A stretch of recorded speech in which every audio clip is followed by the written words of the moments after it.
Come read with me. This is Violet Calkins, and I'm reading from my second book in the series, As I Recall. And this is called It Takes Two. A Little Bit Me and a Little Bit You. The War.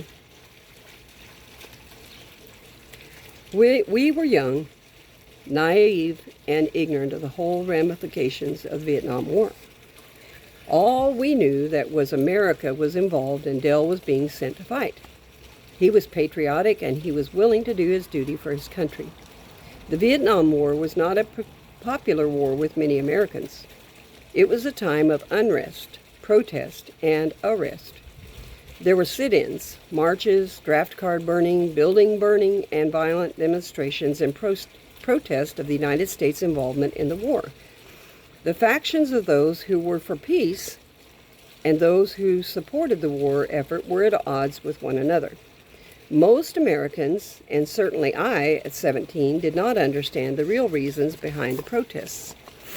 Many of the people, middle-aged and older, had fought in their own wars and were highly patriotic. They believed in America and what it stands for. They had experienced the positive leadership of many previous presidents, Truman, Eisenhower, Kennedy, and believed in the ideals of the U.S. government.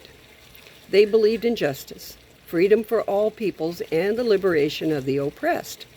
Under Johnson's leadership, things got a little sticky. The younger people, like myself, were too innocent and uninformed to be concerned about the politics of the war. When you're young, you are blissfully cocooned from reality. You think you are invincible. There was never a doubt in my mind that Dell would return to me. The United States had only fought in wars to protect the freedom and civil rights of the oppressed people. The Vietnam War was no different. We were there to fight the North Vietnamese communists who were oppressing the South Vietnamese people. The cause was right, but the execution of the war by our government leaders was a farce. It was motivated primarily by economic concerns. What many of us failed to realize, and that the media hid from us, was that the U.S. government was sacrificing the lives of many American young men in a war that they never intended to finish nor win. They continually tied the hands of the military leaders in combat, preventing them from ever gaining any real victories. The war, which had actually begun in the late 50s, raged on for years at the cost of over 56,000 American lives, as well as the lives of many South Vietnamese allies. As battles were waged and one hill was taken for the South, another would be relinquished to the Viet Cong, North Vietnamese communists. There was a DMZ, but the only ones to honor it were the Americans. Many times our military leaders jeopardized the lives of Americans by placing them in hot zones without proper ammunition or backup. They exposed them to dangerous chemicals such as Agent Orange, a defoliant which has since been proven to cause cancer, diabetes, and heart disease. Our government compelled young American soldiers to risk and often give their lives for a war that was actually futile. There were no front lines, and the military machine just didn't function the same in that environment.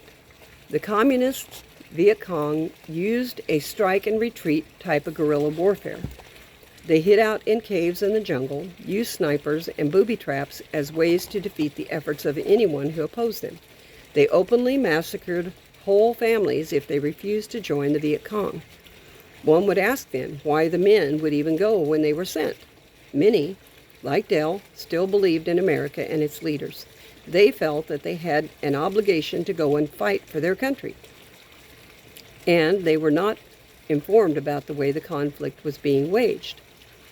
Idealistic? Yes, but the truth was withheld from them, as it had been from many of us who were at home.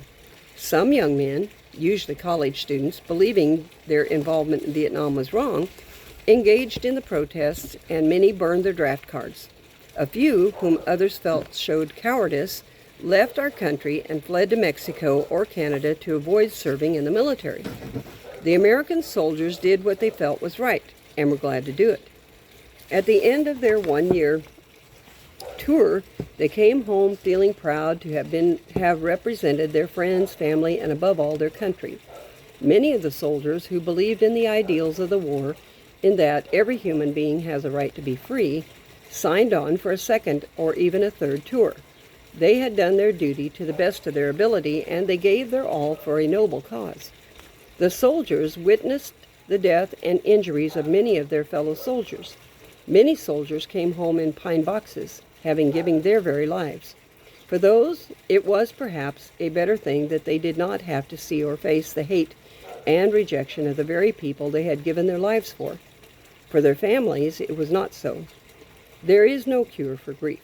There is no bandage for the wounds on the heart of the ones who lost loved ones in the war. The protests were largely due to the influence of the liberal college professors of sociology and political science that inflamed the gullible students. The professors, being savvy to the real political agenda of the war effort, gave the students of the late 60s and early 70s a cause for which to fight. They waged their own war here at home.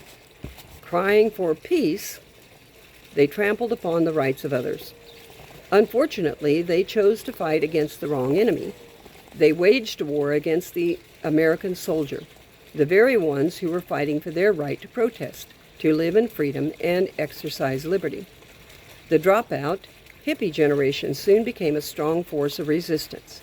They yelled, cursed, and wore clothes with American flags sewed to their seats, burned draft cards, bras, American flags, and government buildings, all the while holding up two fingers in a sign for peace.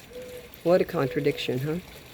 They held sit-ins, love-ins, and marches, carried flowers, and wore small bead necklaces to represent their cry for peace. The tiny bead necklaces were sold by the Vietnamese to the American soldiers. Dell sent me one of those necklaces from Vietnam. It was a string of yellow rice-sized beads on a thread. Many of the GIs wore them along with their jungle fatigues and dog tags, not knowing of their connection to the unrest at home. They knew only that they were a symbol of peace. And who doesn't want peace?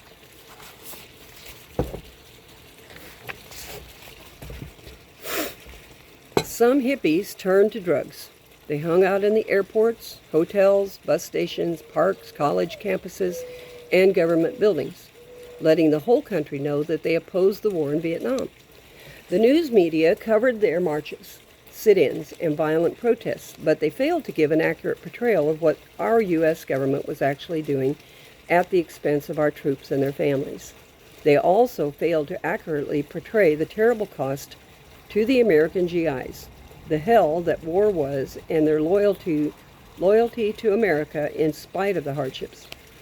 Most of the media refused to accurately report what was really happening in Vietnam. They vilified Americans and inaccurately portrayed the Viet Cong as victims.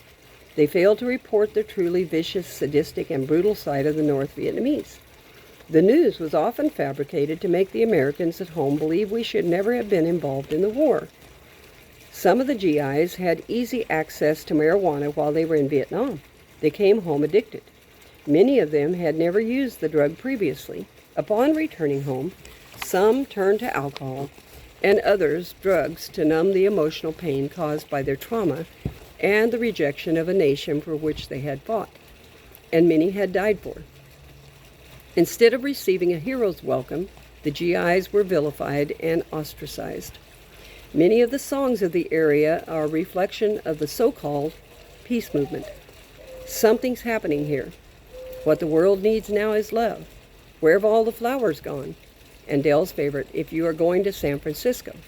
Silver Wings was another one. It was playing in my head as the plane took off from the airport, taking my new husband away.